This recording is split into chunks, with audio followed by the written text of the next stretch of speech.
It would be impossible. As impossible as kidnapping 4 cardinals from Vatican City? The poem is precise. And you're certain Raphael is buried inside the Pantheon? I've seen his tomb many times. Vittoria nodded, still looking troubled. What time is it? Langdon checked. 7:30. Is the Pantheon far? A mile maybe? We've got time. The poem said Sandy's earthly tomb. Does that mean anything to you?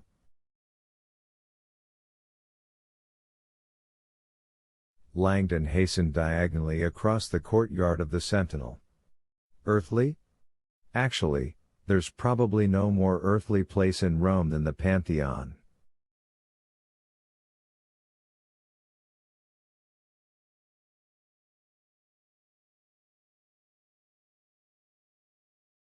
It got its name from the original religion practiced there, pantheism, the worship of all gods, specifically the pagan gods of Mother Earth.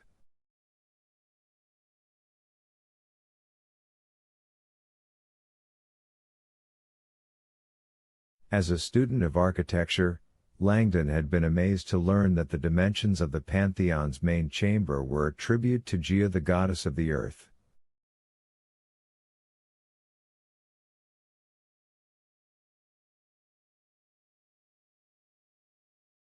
The proportions were so exact that a giant spherical globe could fit perfectly inside the building with less than a millimeter to spare.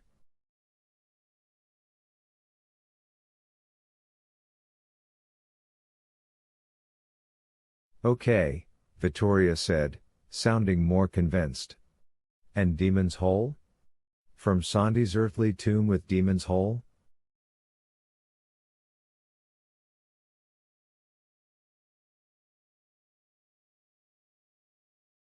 Langdon was not quite as sure about this. Demon's Hole must mean the oculus, he said, making a logical guess. The famous circular opening in the Pantheon's roof.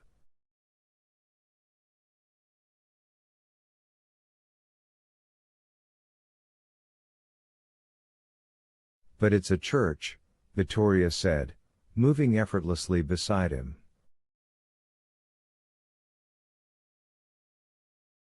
Why would they call the opening a demon's hole? Langdon had actually been wondering that himself. He had never heard the term demon's hole, but he did recall a famous 6th century critique of the Pantheon whose words seemed oddly appropriate now.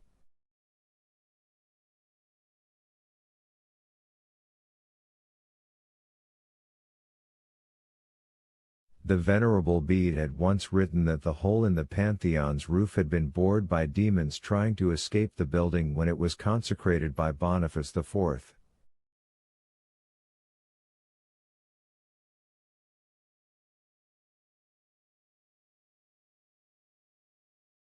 And why, Vittoria added as they entered a smaller courtyard, why would the Illuminati use the name Santi if he was really known as Raphael?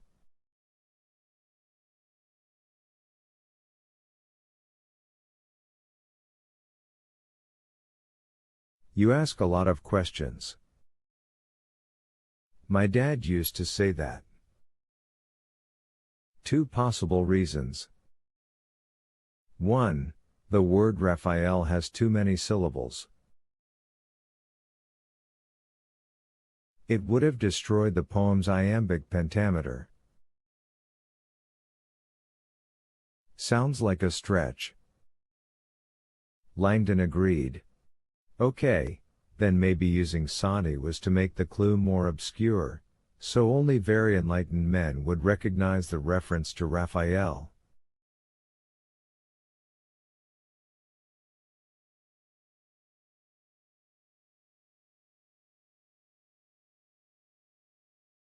Vittoria didn't appear to buy this either. I'm sure Raphael's last name was very well known when he was alive.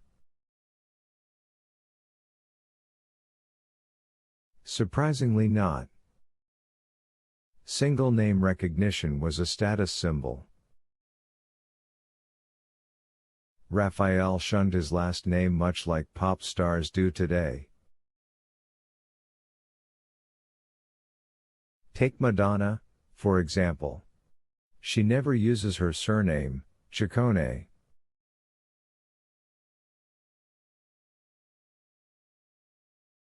Vittoria looked amused. You know Madonna's last name? Langdon regretted the example. It was amazing the kind of garbage a mind picked up living with 10,000 adolescents.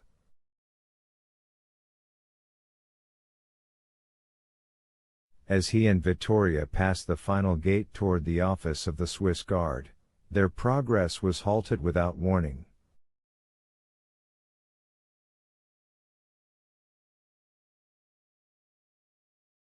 Para! A voice bellowed behind them.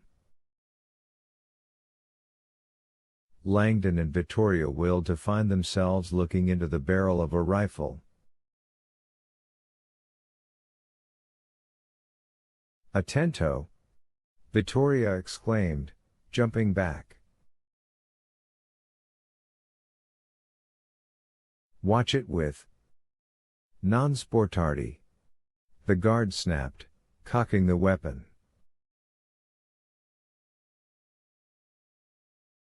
Soldato!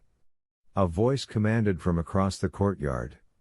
Olivetti was emerging from the security center.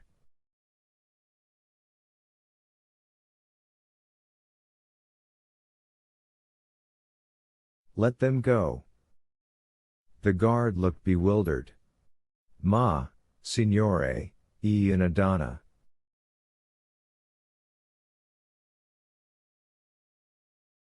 Inside. He yelled at the guard. Signore, non posso. Now. You have new orders. Captain Rocher will be briefing the Corps in 2 minutes. We will be organizing a search. Looking bewildered, the guard hurried into the security center. Olivetti marched toward Langdon, rigid and steaming.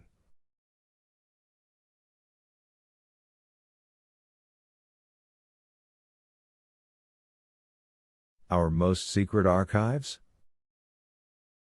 I'll want an explanation.